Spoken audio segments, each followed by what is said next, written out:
Hello all of you. जो topic हम लोग आज रिवाइज करने जा रहे हैं that is financial statement of company. So ये एग्जामिनेशन पॉइंट ऑफ व्यू से थोड़ा सा इंपॉर्टेंट टॉपिक इसलिए कि एग्जामिनेशन में से 10 से 12 नंबर का एक क्वेश्चन इंस्टीट्यूट पूछ सकती है, single question. So you know that कि शेड्यूल 3 के हिसाब से हमको फाइनेंशियल स्टेटमेंट कंपनी का बनाना होता है।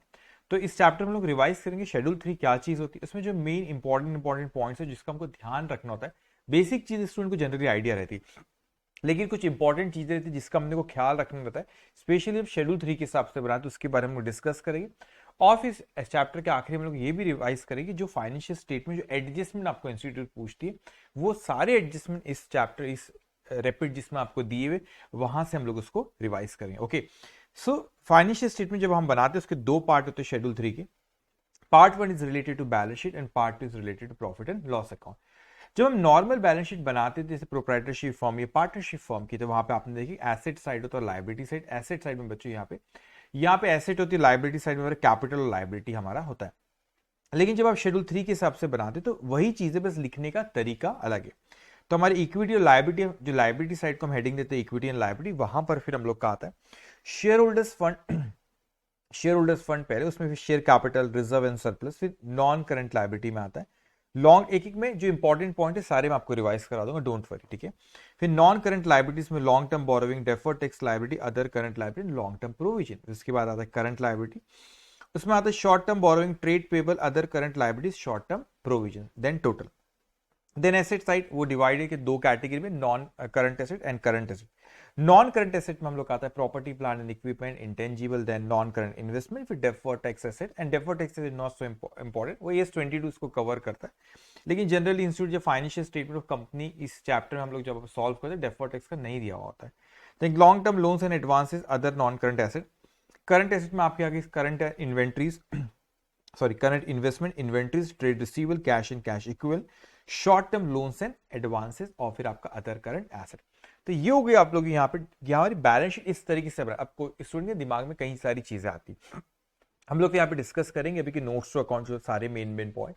लेकिन स्टूडेंट के दिमाग में था कि जब हम लोग क्वेश्चन सॉल्व करते तो उसमें नोट्स टू अकाउंट कौन से बनाना, वैसे हमारा कोई फिक्स नहीं रहते यहाँ पे कि बनाना ही है आपको सारा, वो डिपेंड रहता है किसके ऊपर एडजस्टमेंट। तो 6-7 तो इंपॉर्टेंट रहते ही है, जैसे कि आपका शेयर कैपिटल हो गया, रिजर्व एंड सरप्लस हो गया, फिर यहाँ पे non current long term borrowing important होता है, फिर current liability short term borrowing कई बार देता है, ठीक है, शॉर्ट टर्म प्रोविजन हो गया, फिर पीपी हमेशा अपन एक बनाते ही है। तो डिपेंड्स आपको कभी रॉ मटेरियल फिक्स सेट दोनों अगर आपको क्वेश्चन में दे रखा है उसने रॉ मटेरियल और सॉरी फिनिश गुड्स अगर दोनों दिया है या डब्ल्यूआईपी भी दिया है तो उस केस में फिर आप यहाँ पे इन्वेंट्री का भी आप लोग यहाँ पे नोट्स अकाउंट बना लेते हैं। तो मेन 8-10 तो अपन नोट्स अकाउंट बनाते ही यहाँ पे। लेकिन कभी ऐसा भी हो सकता है कि सपोज आपको क्वेश्चन सॉल्व कर रहे हो बेटा, अब जब आपने एग्जामिनेशन में क्वेश्चन सॉल्व करना शुरू करें आपको जो जो लगा आपने नोट्स अकाउंट बनाया, लेकिन हो सकता है कि आपको सॉल्व करते वक्त आपने नंबर दे दिए 10 नोट्स अकाउंट, लेकिन सॉल्व करते हुए यह आपको रियलाइज हो कि नहीं यार मैंने 10 नोट्स अकाउंट तो बनाया लेकिन वो बीच में कोई रह गया, उसका भी नोट्स अकाउंट मैंने बनाना चाहिए था। तो आपने उसको कट नहीं करा, जो 10 आपने बना ली उसको 11वां नंबर दे देना, कुछ नहीं होता, ठीक है, 11वां नंबर दे। लेकिन कब, जब आपको रियलाइज हुआ, फॉर एग्जाम्पल आपने 10 नोट्स अकाउंट बनाए, जब आप क्वेश्चन सॉल्व करें आपने नंबर्स भी दी, बीच में कोई नोट्स अकाउंट तो जो आपको बनाना चाहिए था, जो आपको क्वेश्चन सॉल्व करते हुए रियलाइज हो कि बनाना चाहिए था। अब आपने नंबर्स तो दे दिए 1 से लेके 10 तक, तो आपने क्या करना, फिर वहां पे 1 से लेके 10 तक आपने दे दी बेटा, उसके बाद फिर क्या करना आपने कि अलग से उसको 11 नंबर दे दो, बाकी पिछले 10 को अपने कट करना नहीं, ठीक है, इस तरीके से आप कर सकते हो।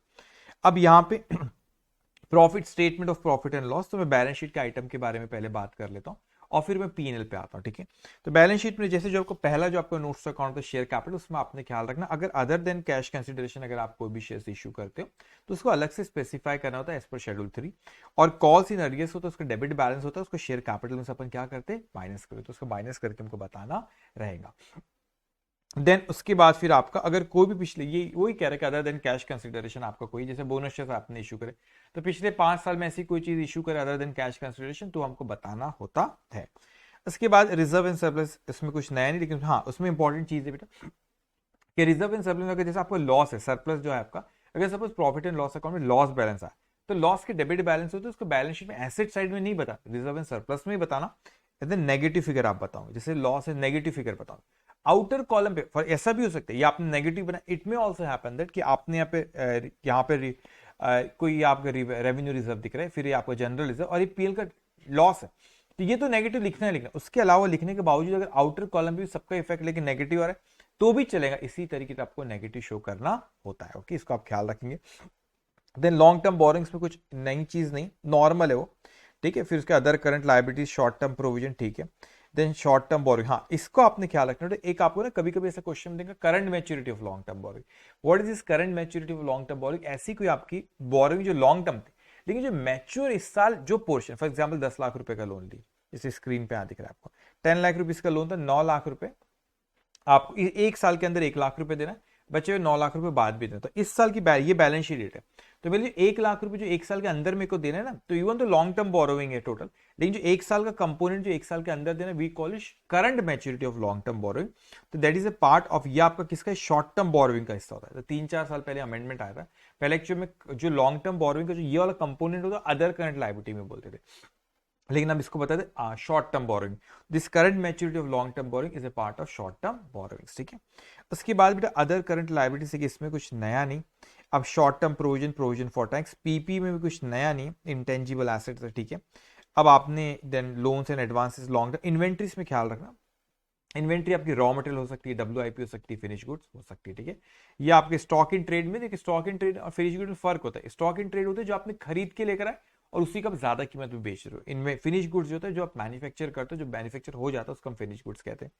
अब यहाँ पे इससे बहुत शोर हुआ है ट्रेड रिसीवेबल का, जो आपका ये जो पैटर्न है, वैसे आप इंस्टीट्यूट के जितने भी क्वेश्चन देखोगे स्टडी मटेरियल में जो दिए उन्होंने इसी तरीके से दिए बेटा आप लोगों की, ड्यू मोर than 6 month, less than 6 month. तो जब आप वहां पे लिखते हो तो आपको स्पेसिफाई करना होता है कि जो अमाउंट ट्रेड जो डेटर्स है वो ड्यू मोर देन 6 मंथ या लेस देन 6, तो उसको अलग अलग बता। सपोज टोटल डेटर्स 10 लाख दिया, मोर देन ड्यू मोर देन 6 मंथ हो गया तो सपोज 8 लाख, तो हमको मोर than 6 month 8 lakh and other करके 2 लाख ऐसे करके बताना होता है। लेकिन ये चीज को आपने ख्याल रखना, नॉट सो इंपॉर्टेंट, लेकिन आपको इंस्टीट्यूट की स्टडी मटेरियल में ऐसा नहीं दिया हुआ, ठीक है। स्टडी मटेरियल आई मीन से थ्योरी में दिया हुआ, लेकिन जो क्वेश्चंस जितने भी है उसमें ऐसा बाइफर्केशन नहीं दिया, लेकिन ख्याल रखना आपने।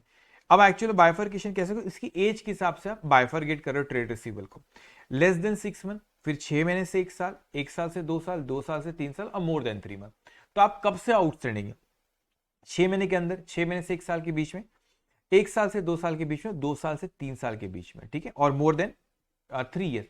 इस तरीके से आपने बाइफर्केट कर, यहां पे भी बच्चों को डाउट नहीं आता, ठीक है सर। डाउट कहां आता है कि यहां पे बच्चे गड़बड़ करते हैं कि ट्रेड रिसीवेबल 2 कैटेगरी में बांटा, अनडिस्प्यूटेड, डिस्प्यूटेड।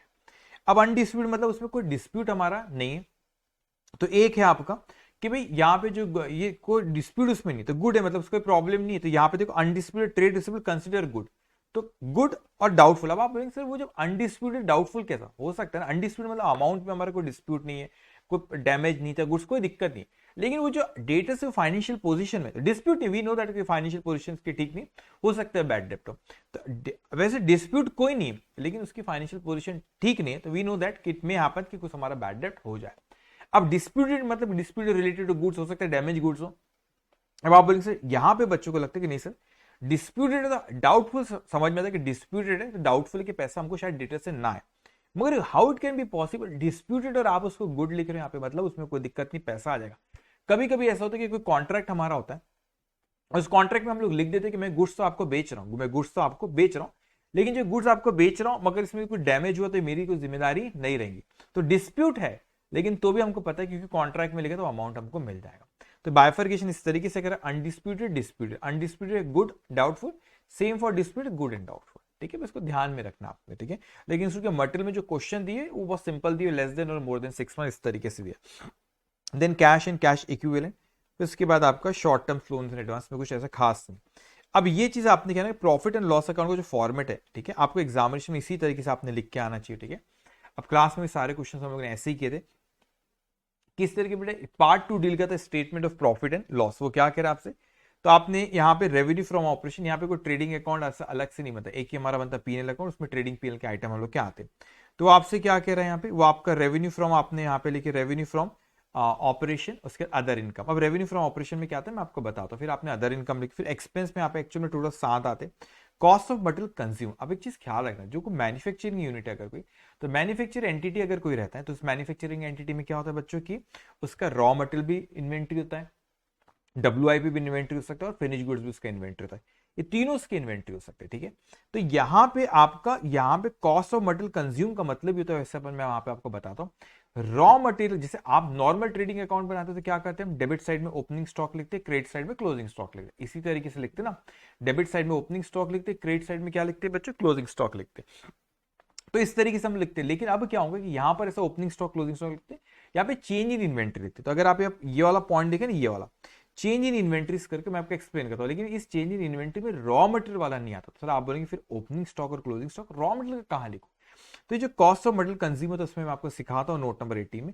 वहां पर एक्चुअली में आप एडजस्टमेंट करते हो रॉ मटेरियल का रिलेटेड, बेटा opening stock of raw material plus purchase of raw material minus closing stock of raw material. ये हम लोग वहां पर उसका एडजस्टमेंट कर लेते हैं, opening stock of raw material plus purchase of raw material minus closing stock of raw material. ये कहां पर करते हैं हम लोग, ये हम लोग करेंगे नोट नंबर 18 में। मैं आपको बताऊंगा वहां पे रॉ मटेरियल का उसी में एडजस्ट करते हैं। लेकिन अदर देन रॉ मटेरियल जो हम लोगों का होता है, other than raw material, for example opening stock of WIP, opening stock of finish good, उसका एडजस्टमेंट हम लोग को किस तरीके से करना था, उसका एडजस्टमेंट हम लोग यहाँ पे चेंज इन इन्वेंट्री में लेते हैं, opening minus closing. You can see that change in inventory of finish goods, WIP in stock in trade. तो इसका opening minus closing, normal trading account में कैसे ओपनिंग स्टॉक डेबिट साइड में, closing stock credit side में। यहाँ पे opening minus closing जो amount है उसको बाहर लिखना होता है। लेकिन इसमें चेंज इन इन्वेंट्री में रॉ मटेरियल नहीं आता। रॉ मटेरियल यहाँ पे cost of material consume, the material consume they are talking about the raw material there. That opening stock and closing stock वो यहां पर आपका एडजस्ट होता है, ठीक है। फिर आपका cost of material consume, purchase of stock in trade, then change in inventory of finish good, WIP in stock in trade, then employ benefit expense मतलब एम्प्लॉय से रिलेटेड, फिर finance for example salary wages, finance cost like interest, depreciation amortization यहां पर आएगा। और इसके अलावा जिनका कोई नहीं है, 1 2 3 4 5 ये 6 के अलावा जिनका कोई भी नहीं आता, 6 ये 6 कैटेगरी में जो नहीं आता, जिसका कोई नहीं उसका कौन होता है, अदर एक्सपेंस होता है, ठीक है। तो वो कोई कैटेगरी में अगर फिट नहीं हो रहा तो उसका अदर एक्सपेंस हमको लिखना रहेगा। आपने यहाँ पे टोटल एक्सपेंस की, revenue minus expense, that's come profit before tax. अगर प्रोविजन फॉर टैक्स है देन प्रॉफिट आफ्टर टैक्स, इस तरह। अब इसके नोट्स अकाउंट के बारे में हम लोग बात कर लेते हैं यहाँ पे, ओके। सो यहाँ पे आप देखेंगे रेवेन्यू फ्रॉम ऑपरेशन। अब रेवेन्यू फ्रॉम ऑपरेशन यहाँ पे देखो कितना है, क्या जैसे revenue from sales of product हो सकता है, सर्विसेज हो। लेकिन फाइनेंशियल इंस्टीट्यूशन, फाइनेंशियल कंपनी होगी कोई, अगर फाइनेंशियल कंपनी उसका nature of business he financial है तो फिर उसके इंटरेस्ट और अदर इनकम भी उसका रेवेन्यू फ्रॉम ऑपरेशन, ठीक है। अदर इनकम फिर आ जाती है normally interest income, dividend, transfer fees, profit और loss on sale of fixed asset, profit on sale of investment, okay. ये नॉन ऑपरेटिंग इनकम को ही रहता है। अब कॉस्ट ऑफ मटेरियल कंज्यूम, जैसे मैंने आपसे कहा बेटा opening stock of raw material plus purchase of raw material minus closing stock of raw material. अब change in inventory of finish goods, WIP in stock in trade, इसमें क्या रखना है आपको, ओपनिंग स्टॉक इनका माइनस क्लोजिंग स्टॉक, जो भी amount आएगा वहां पे लिखना रहेगा। ये हो सकता है नेगेटिव, तो नेगेटिव जैसा भी फिगर है वैसा अपने को वहां पे लिखना रहेगा। Employ benefit expense related to employ खर्चे सारे होते हैं, फाइनेंस कॉस्ट में इंटरेस्ट है, बोरोविंग कॉस्ट से रिलेटेड खर्चे होते हैं। और जिसका कोई नहीं, इसका कौन है, point number 22, that is other expense, वहां पर आएंगे other expense which do not fit in any other expenses category, जिसका कोई अदर कैटेगरी में नहीं आ रहा तो यहां पर वो आ जाएगा, ठीक है। अब यहाँ पे ये कंटीजेंट लायबिलिटी एंड कमिटमेंट होता है, ये बहुत ही रेयर कुछ होता है लेकिन कभी कभी दे देता है। अब दो अलग अलग चीजें बेटे, कंटीजेंट लायबिलिटी और एक कमिटमेंट। कंटीजेंट लायबिलिटी क्या होती है, US29 इसको कवर करता है। और यहाँ पे shall be classified as claim against the company not acknowledges डेप्ट, मतलब आपने उसका एक्नॉलेज, लीगल क्लेम चल रहा है, आपने उसका डेप्ट मानी नहीं, केस चल रहा है, तो आपकी कंटीजेंट लायबिलिटी। गारंटी, अगर आपने किसी को कमिट किया, अगर मैंने बैंक से आपको लोन लिया तो मैंने कमिट किया बैंक को अगर ये पैसा नहीं देंगे तो मैं इसका पैसा दे दूंगा, ठीक है। तो that is guarantee, that is, अगर आपने नहीं दिया तो मुझे देना पड़ेगा, दैट इज कंटीजेंट लायबिलिटी। या other money for which the company is contingently liable, for example warranty, तो आप किसी के लिए लायबल हो, मगर AS29 के बारे में डिटेल में बात करें, probability is more than 50% then we create provision, if it is less than 50 then we call it contingent liability. लेकिन बहरहाल आपने 3 पॉइंट को बेटे याद रखना।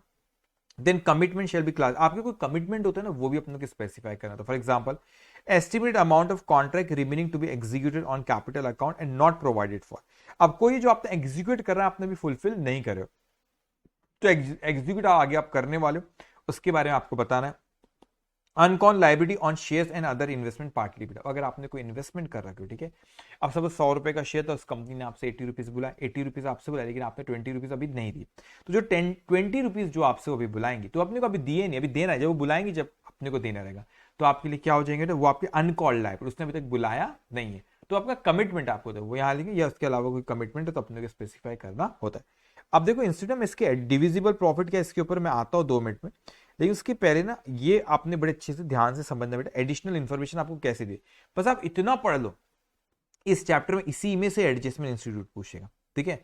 अब जो 3 पॉइंट में जो कह रहा हूं उसको बड़े ध्यान से सुनो। अभी कभी कभी क्या होता है कि additional information given in question, किस तरीके की इंफॉर्मेशन बेटा वो आपको क्वेश्चन में देता है, वो एक इंफॉर्मेशन आपको क्वेश्चन में नहीं देता है कि आपको वो जो उसने एडजस्टमेंट क्वेश्चन में दिया किस तरीके का एडजस्टमेंट उसने दिया, वो आपको एडजस्टमेंट जो उसने आपको दिया वो एडजस्टमेंट इस तरीके से है कि आपको आप एक्चुअली वहां पे कोई अकाउंटिंग एंट्री पास नहीं करना। डबल यू नो कि ट्रायल बैलेंस का आइटम को एक जगह लिखते और जो आपको एडजस्टमेंट नहीं देता उसको दो जगह लिखते उसके, क्योंकि उसकी पहले एंट्री हम लोगों ने पास करी नहीं है। जब उसकी पहले हम लोगों ने एंट्री पास नहीं कर तो उसके इफेक्ट कितने देना है, दो।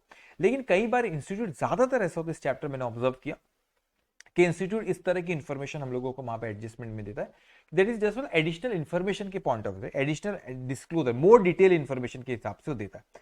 For example equity shares were issued for consideration other than cash, इसकी कोई अकाउंटिंग एंट्री पास नहीं करा, जैसे इंफॉर्मेशन आपको देंगे कि कुछ शेयर ऐसे इशू करा के जो अदर देन कैश कंसिडरेशन था बेटा, तो अपने को उस चीज को क्या करना होता है यहाँ पे, अगर ऐसे कोई शेयर है जो अदर देन कैश कंसिडरेशन है बेटा, तो उसको अपने को क्या करना होता है यहाँ पे, just we have to disclose it कि इतने शेयर हमने other than cash consideration issue करे।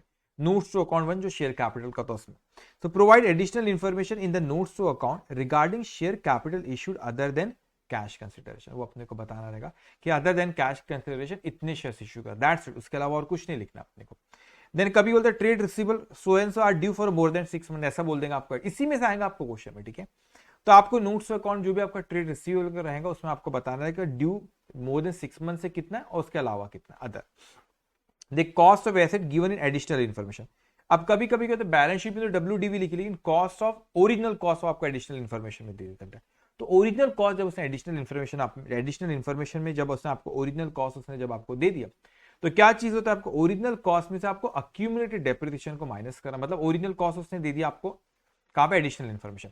अब उसने ट्रायल बैलेंस में तो आपको बेटा WDV दिया, ट्रायल बैलेंस में क्या दिया उसने आपको WDV, तो हम लोगों को बैलेंस शीट में WDV लिखना है, लेकिन नोट्स अकाउंट में एडिशनल इन्फॉर्मेशन अपन बताते कि भाई ओरिजिनल कॉस्ट कितनी थी और WDV ट्रायल बैलेंस से आपको पता चलती, ओरिजिनल कॉस्ट आपको एडजस्टमेंट में देता है, तो डिफरेंस बराबर एक्यूमुलेटेड डेप्रिसिएशन आ जाता है। तो अभी तक आज तक उस पर कितना डेप्रिसिएशन चार्ज हुआ आता है, तो आप इस तरीके से होते कॉस्ट माइनस अक्यूमुलेटेड डेप्रिसिएशन और वो आ जाता है आपका WDV, ठीक है। अब इसके बाद loan account is inclusive of interest accrued but not due. अब आपको क्वेश्चन में देखिए loan account is inclusive interest accrued but not due. अब कभी कभी कैसा होता है, आपको बोलेंगे लोन था 10 लाख का, लेकिन उसमें 1 लाख रुपए का interest accrued but not due है, तो interest accrued but not due आपका अदर करंट लायबिलिटी का हिस्सा होता है, ठीक है। I am not saying current maturity of long term borrowing, I am saying देखिए interest accrued but not due, तो आप क्या करोगे बेटा, उसको वाला जो interest accrued but not due वाला कंपोनेंट अदर करंट लायबिलिटी में बताओगे, और जो रिमेनिंग फॉर एग्जांपल लोन का अमाउंट 10 लाख रुपए, उसमें मतलब 1 लाख रुपए interest accrued but not due है, तो 1 लाख रुपए अदर करंट लायबिलिटी में बताओ, और बचे हुए 9 लाख रुपए आपको लॉन्ग टर्म बोरोइंग में उसको एज ए लोन अपने को बताना रहेगा। फिर आपसे कभी कहता हूं balance at bank so and so which is not a schedule bank, तो आपको अगर शेड्यूल बैंक नहीं उसको अलग से बताना होता है कि भाई कैश एंड कैश इक्विवेलेंट जो आप नोट्स अकाउंट बनाते हैं जो एसेट होती, उसमें बेटा शेड्यूल बैंक में कितना पैसा आपका जमा और अदर देन शेड्यूल बैंक कितना वो स्पेसिफाई करना है, तो आपको बोल देता है शेड्यूल बैंक में नहीं है वो आपको बता देता है, तो वो जितना नहीं हो आप लिख दो, कितना शेड्यूल बैंक में आपने वो लिख दिया आपने उस तरीके schedule bank other than schedule bank अपने को बताना होता है। अब कुछ एडजस्टमेंट एडिशनल इन्फॉर्मेशन में ऐसे होता है कि जिसके अपने एडजस्टमेंट एंट्री पास करना पड़ता है, जिसके दो इफेक्ट हमारे होते हैं। तो पहले आपसे यहाँ पे कहता है transfer rupees so and so to general reserve is propose by the board of director. अब कभी कभी क्वेश्चन में बोलते हैं कि बेटा जनरल रिजर्व में ट्रांसफर कर, तो obviously profit and loss account के बैलेंस से ट्रांसफर करना होता है, तो आप क्या करते हैं, पहला effect profit and loss account का जो बैलेंस होता है रिजर्व एंड जैसे यहाँ लिखो बस वैसे ही करना है आपको, ठीक है। ये सारा अपन ने क्लास में पढ़े, फिर ईओ बैच हो कि आपकी रेगुलर बैच थी, सारी चीज अपन ने वहां पढ़े बेटा कि फर्स्ट इफेक्ट अपने को क्या देना है कि अपन प्रॉफिट एंड लॉस अकाउंट का जो रिजर्व एंड सरप्लस में बैलेंस होता है उसमें से माइनस करते और जनरल रिजर्व में क्या कर देंगे अपन उसको ऐड कर देंगे। फिर second effect second point amount payable of long term borrowing with in 1 year, तो मैंने आपको अगर विद इन 1 ईयर हो that is current maturity of long term borrowing, तो आपने जो total amount long term borrowing उसमें से जो आपको जो 1 साल के अंदर जो पे करना है बेटा उसको हम कहते हैं current maturity of long term borrowing, तो लॉन्ग टर्म बोरोइंग में से उसमें से क्या कर देंगे आप उसको माइनस कर देंगे, ठीक है। फॉर एग्जाम्पल 10 लाख रुपए का लॉन्ग टर्म बोरोइंग, 1 लाख रुपए current maturity of long term borrowing, तो 10 लाख में से एक हटा देना और आपने क्या कर देना उसको लॉन्ग टर्म बोरोइंग 9 लाख रुपए बताऊंगे, और जो 1 लाख जो 1 साल के अंदर पे करा that will show in short term borrowing में उसको लिखते, याद रखना उसको शॉर्ट टर्म बोरोइंग में लिखते, we call it current maturity of long term borrowing, simple. अब प्रीमियरी कभी आपको देंगे preliminary expenses to be write off written off by adjusting against general reserve, मतलब अगर प्रीमियरी एक्सपेंसेस आपको दे देगा वहां पे ट्रायल बैलेंस में और बैलेंस शीट बनाने का तो उसको बोलेंगे राइट ऑफ करो अगेंस्ट जनरल रिजर्व, तो प्रीलिमिनरी एक्सपेंसेस को अपने जनरल रिजर्व को जो बैलेंस है उससे माइनस करना है, तो आपको कैंसिल हो जाएगा प्रीलिमिनरी एक्सपेंसेस और जनरल रिजर्व में से अपने को क्या करना रहेगा माइनस करना रहेगा, ओके। उसके बाद फिर आपको देता है कभी क्लोजिंग स्टॉक इन्वेंट्री आपको दे देगा एडजस्टमेंट, तो सिंपल है closing stock account debit to trading, और ट्रेडिंग अकाउंट यहाँ पे नहीं बनाते, तो क्लोजिंग स्टॉक में आप उसके एक लिखते बेटा, क्लोजिंग स्टॉक में आप उसको लिख दोगे। और दूसरा इफेक्ट आपने deduct in change in inventory, change in inventory में आप क्या करोगे, चेंज इन इन्वेंट्री पता है ओपनिंग माइनस क्लोजिंग, वहां पर अपने को इसको माइनस करना रहेगा, उसका दूसरा इफेक्ट। अब ये वाला पॉइंट में ना कई बार बच्चों के डाउट आते हैं, ठीक है। अब देखो miscellaneous receive represent cash receive from the sale of PB, आपने जब क्लास में क्वेश्चन इतने किए वहां पर पॉइंट आया था आपका कि मिसलेनियस रिसीव। अब क्या होता है कभी कभी मिसलेनियस रिसीव आपको कोई पैसा आया, तो पैसा आया तो एक्चुअली फॉर एग्जांपल आपने सेल ऑफ पीपी कर, तो उसमें ना एक रेक्टिफाइड एंट्री बेसिकली पास हो रही बेटा, तो सेल ऑफ पीपी आपने करे तो कभी सपोज प्रॉफिट पे कर, तो करेक्ट एंट्री होती है bank account debit to PP to PNL account, ये करेक्ट एंट्री होनी चाहिए। तो लेकिन वो मिसलेनियस रिसिप्ट को क्रिएट करता है, कभी कभी सस्पेंस अकाउंट के नाम से भी उसको दे देता है, मिसलेनियस रिसिप्ट के बदले कभी कभी they use the word suspense account also बेटा। तो यहाँ पर उस केस में क्या कर रहा था अपने से, करेक्ट एंट्री थी bank account debit to PNL account debit to sorry bank account debit to आपका करेक्ट एंट्री होती है, करेक्ट एंट्री अब यहाँ पे आपको बताना पड़ेगा उसको, करेक्ट एंट्री थी bank account debit to PP account to profit and loss account, ये करेक्ट एंट्री होती है जब आप कोई प्रॉफिट पे कोई चीज बेच रहे हो। लेकिन क्या होता है कभी कभी वो कहता है कि इन्होंने एंट्री पास कर दी bank account debit to miscellaneous receipt, कभी कभी मिसलेनियस रिसिप्ट को ना सस्पेंस अकाउंट भी वर्ड यूज कर लेता, तो एक्चुअली में रेक्टिफाइड एंट्री पास करना होता है। तो आपको बैंक को डेबिट करता है, बैंक को डेबिट करे कोई दिक्कत नहीं, पीपी को क्रिएट करना, पीपी को क्रिएट नहीं कर तो पीपी को आपको क्रिएट करना पड़ेगा, पीएल को क्रिएट करा था नहीं कर तो करना पड़ेगा बेटे, और आपने मिसलेनियस रिसिप्ट को क्रिएट कर दी तो उसको डेबिट कर दी तो वो कैंसिल हो जाता है। ये रेक्टिफाइड एंट्री बेसिकली वो क्वेश्चन में आपसे पूछता है, ठीक है। फिर आपको क्वेश्चन में कहता है कभी make a provision for income tax, तो debit profit and loss account को डेबिट करना, प्रोविजन फॉर टैक्स आप शॉर्ट टर्म प्रोविजन को क्रिएट करें, PNL account debit to provision, depreciation to be provide मतलब डेप्रिसिएशन चार्ज करना, तो depreciation account debit to asset account, तो आप एसेट में से माइनस करोगे और डेप्रिसिएशन पीएल में से पीएल में डेबिट साइड में उसको शो करेंगे, ओके।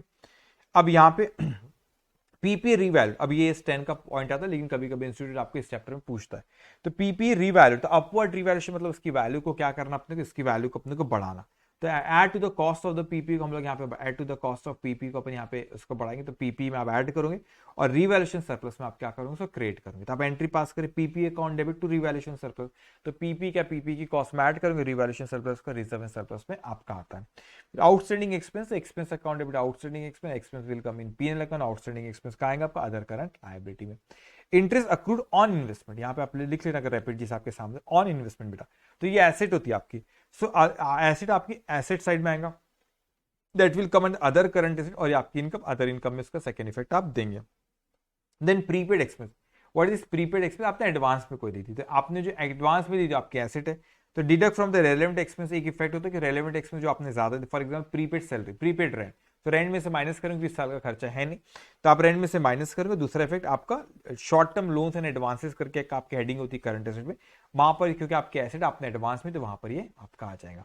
कभी कभी इंस्टीट्यूट बेटा आपको कंटीजेंट लायबिलिटी एंड कमिटमेंट के ऊपर एक चीज देते हैं कि bills receivable for rupees so and so maturing has been discounted. अभी क्या होता है कि अब फॉर एग्जांपल मैं ड्रॉ और आप ड्रॉ, मैंने आप पे बिल ड्रॉ किया, आपने एक्सेप्ट करा, आपने मुझे दिए, मेरे पास आया, मैंने उसको डिस्काउंट करा दिया। अब मेरा तो कोई लेना देना नहीं ना, मैंने आप पे ड्रॉ किया, आपने एक्सेप्ट किया, आपने मुझे दी, मैंने उसको डिस्काउंट करा दिया।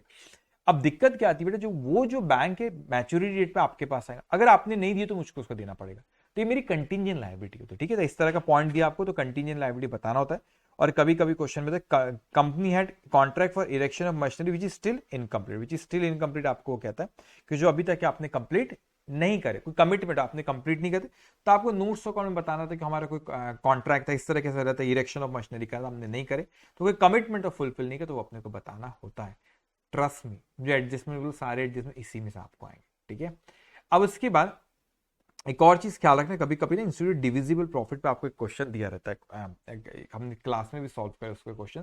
तो डिविजिबल प्रॉफिट में बेटा वो आपको देते क्या कहता है आपको डिविजिबल प्रॉफिट में, तो वो आपसे कहते हैं कि डिविडेंड डिविजिबल प्रॉफिट होता है क्या, that is dividend is the distribution of divisible profit by the company to its member, अपने मेंबर को जो डिविडेंड बांटती है। लेकिन वो डिविजिबल प्रॉफिट कहां से दे सकते हैं, प्रॉफिट, अच्छा profit out of which dividend can be paid, कहां से हम डिविडेंड दे सकते हैं, तो कहते हैं कि dividend can be paid out of the divisible profit which is after providing depreciation for current year and absorb depreciation. ये इसको ख्याल रखना कि जो इस साल का अगर आपने जो भी आप डिविजिबल प्रॉफिट होता है कि इस साल का आपने डेप्रिसिएशन चार्ज करो, उसके बाद और इसके अलावा आपने कोई अनएब्जॉर्ब डेप्रिसिएशन अगर आपका होगा तो उसको भी चार्ज करे बाद जो प्रॉफिट है दैट इज डिविजिबल प्रॉफिट। लेकिन क्या ये जरूरी है बेटा कि सारा का सारा इस साल के प्रॉफिट में से दो? नहीं। अगर पहले आप वही देखो इस साल का आपका प्रॉफिट कितना, अगर पीएनएल का बैलेंस आपके पास सफिशिएंट नहीं है तो यू कैन यूटिलाइज रिजर्व का बैलेंस भी आप यूटिलाइज कर सकते हैं। लेकिन उस केस में dividend declaration payment of dividend rule 2014 आपका हो जाता है और इसको अपने को ख्याल करना होता है। अब इसका भी मैंने बहुत सिंपल तरीके से एक तरीका आपको बताऊं, इसको आपने बस दिमाग में रखना और इसको आपने फॉलो करना। तो आपको क्या होगा, balance in profit and loss, अगर ओपनिंग बैलेंस बेटा फॉर एग्जांपल आप कितने से इनसफिशिएंट, कितने से शॉर्टेज जा रहा है अपने को डिविडेंड देने के लिए पीएल का सरप्लस। फॉर एग्जांपल मैं कहता हूं कि प्रॉफिट एंड लॉस अकाउंट का ओपनिंग बैलेंस है मेरा 10 लाख होते हैं, इस साल का मेरा प्रॉफिट हो 5 लाख, तो कितना बैलेंस है मेरा पीएनएल अकाउंट? पीएनएल अकाउंट में मेरा बैलेंस है कितना बेटा? 15 लाख रुपए का मेरा बैलेंस है पीएनएल अकाउंट में, ठीक है। मैं प्रेफरेंस डिविडेंड देने जा रहा हूं 8 लाख और इक्विटी डिविडेंड देने जा रहा हूं 8 लाख, तो मेरे को तो डेफिसिट जा रहा है ना, मेरे पास है प्रॉफिट 15 का, डिविडेंड देना चाहता हूं 16, तो डेफिसिट कहां से मैं इसको फुलफिल करूं? तो आप उस केस में बेटा रिजर्व को यूटिलाइज कर सकते हो। तो पहले आप पीएनएल के बैलेंस को यूटिलाइज करना, फिर आप रिजर्व को आप यूटिलाइज कर सकते हो। तो उसमें लेकिन 3 कंडीशन है, तीनों कंडीशन आपकी फुलफिल होनी चाहिए। पहली कंडीशन आपसे कहता है वो कि आप रिजर्व को यूटिलाइज करते हो, लेकिन पहली कंडीशन कहते हैं कि जो रेट ऑफ डिविडेंड आप ऑफर कर रहे हो इक्विटी शेयर होल्डर को that should be lower of the average of the last 3 years. तो कहता है कि rate of dividend should be lower than average rate of dividend during the last year. तो पिछले 3 साल का आप डिविडेंड का रेट ऑफ डिविडेंड लो जो इक्विटी शेयर होल्डर को दी, उसका एवरेज लो, डिवाइड बाय 3 करो, जो भी आता है उससे कम इस साल आपने ऑफर करना चाहिए, ठीक है। पहली कंडीशन है। दूसरी कहता है कि उसने मैक्सिमम ने एक लिमिट बता दिया आप कितना विड्रॉल कर सकते हो रिजर्व से, ठीक है। तो maximum allow limit for withdrawal from general reserve, withdrawal from general reserve कितना? That is 10% of equity share capital plus preference share capital plus general. आप इक्विटी शेयर कैपिटल को, प्रेफरेंस शेयर कैपिटल को और general reserve तीनों को add करो बेटा, इसका 10% लो, मैक्सिमम उतना ही विड्रॉल कर सकते हो। फॉर एग्जांपल ये आता है, सपोज एग्जांपल 2 लाख आता है, मतलब कोई दिक्कत की बात नहीं, 2 लाख मैक्सिमम विड्रॉल कर सकते हैं, मुझे तो 1 लाख की ही जरूरत है। पहले आपने कैलकुलेट करना डेफिसिट कितने से जा रहा है बेटा, जितने से डेफिसिट जा रहा है, ठीक है, जितने से डेफिसिट जा रहा है उतने से आपको करना रहेगा, जितने से डेफिसिट आप जाए उतना ही मेरे को विड्रॉ करना है। तो अगर सपोज ये 2 लाख आ रहा है तो मेरे कोई दिक्कत की बात नहीं, 2 लाख इस कंडीशन के हिसाब से मैक्सिमम विड्रॉ कर सकते, मेरे को 1 लाख ही विड्रॉ करना। तो आपको ये देखना होता है, कंपेयर करना होता है कि कितना अपन करना चाहते हैं और मैक्सिमम कितना कर सकते हैं। और वो बोलता है कि जब आप विड्रॉल कर लेते हो, जब विड्रॉल कर सकते हो, उसके बाद जनरल रिजर्व में जो आपका बैलेंस है, balance in general reserve after withdrawal should not fall below 15% of its paid up capital. तो आपका जो पेड अप कैपिटल है दैट इज इक्विटी। देखो सेकंड वाली कंडीशन में बेटा ये जनरल रिजर्व भी आ गया, तो equity plus preference plus general reserve 3 है। थर्ड वाली कंडीशन में आपका इक्विटी और सिर्फ प्रेफरेंस, तो equity share capital preference share capital का जो 15% होगा उससे बिलो आपका बैलेंस होना नहीं चाहिए। तो जो भी जनरल रिजर्व का बैलेंस विड्रॉल के बाद होगा that should not be lower than 15% of paid up capital that is equity plus preference. तो ये तीनों कंडीशन अपने को ध्यान रखना होता है। देखो अब आप चाहे बेटा रेगुलर बैच के स्टूडेंट हो, ये मेरे ईओ बैच के, तो अब आपको करना क्या, तो ये मैंने आपको बताया, ये आपने 27-28 में हमने सारे कंसेप्ट मैंने यहाँ पे कवर करा। एक और चीज है यहाँ पे कि एक और एडजस्टमेंट आपको क्वेश्चन डिविडेंड डिक्लेयर का इतना ख्याल रखना, इसका AS4 का इसका यहाँ पे कनेक्शन है कि डिविडेंड जिस साल डिक्लेयर कर उसी साल अकाउंट करा जाता है। अगर इंस्टीट्यूट की फेवरेट डेट है 2 अप्रैल 4 अप्रैल, पता नहीं क्यों ऐसी देती हो, तो सारे क्वेश्चन में 2 अप्रैल डेट दे रहा है, लेकिन उसका अकाउंट नहीं करना आपने, वो बैलेंस शीट डेट के बाद डिक्लेयर करा तो अकाउंट जिस साल डिक्लेयर करेगा उसी साल उसका अकाउंट करते। तो हमारा फाइनेंशियल स्टेटमेंट 31 मार्च का 2 अप्रैल को डिक्लेयर कर, तो अगले साल के फाइनेंशियल स्टेटमेंट में अगले साल की बुक्स ऑफ अकाउंट में रिकॉर्ड होगा, 31 मार्च को रिकॉर्ड होने वाला नहीं है बेटा। तो आप उसको क्या करोगे, नोट्स टू अकाउंट में बस बता दीजिए कि फाइनेंशियल स्टेटमेंट भी अप्रूव नहीं हुआ, अप्रूवल डेट आने की, तो आप नोट्स टू अकाउंट में बता दें कि हमने डिक्लेयर करे। लेकिन अकाउंट किस साल होता है, जिस साल उसको रिकग्नाइज किस साल करते, जिस साल आपने उसको डिक्लेयर कर, इसको ख्याल रखना आप, कई बार आता है। अब मैंने सारे एडजस्टमेंट सारी चीजें आपसे बात की बेटा। अब हो सकता है कि आप मेरे रेगुलर बैच के स्टूडेंट हो या हो सकता है आप मेरे ईओ बैच के, तो ये रैपिड जिस चीज है कि क्वेश्चन से कंफ्यूज मत होना, ये ईओ बैच में अलग सीरीज है और रेगुलर बैच में अलग सीरीज है, ठीक है। ये वाले क्वेश्चंस की तो आप जो भी बैच के स्टूडेंट हो बेटा आपकी बैच में बताया हूँ, ठीक है। रेगुलर वालों का अलग से मैंने टेलीग्राम के चैनल में बताया था आपके LMM क्वेश्चन, ठीक है। तो रैपिड जिस, अब आपको तरीका यही होना कि रैपिड जिस आपने पढ़े बेटा पूरी, जो आपने कितने पेजेस उसका फट से रीड करें, मेरे साथ साथ आपके आधे घंटे में रिवाइज हो गए, और जो आपको क्वेश्चंस मैंने बताया LMM वाले बस वही आपको पढ़ना है। जो भी आपकी बैच में LMM पता, सबकी सीरीज अलग थी, आपकी बैच में जो भी LMM मैंने बताया वो LMM पढ़ना, दैट्स इट, ट्रस्ट में आप आराम से सारी चीजें कर लोगे, ठीक है।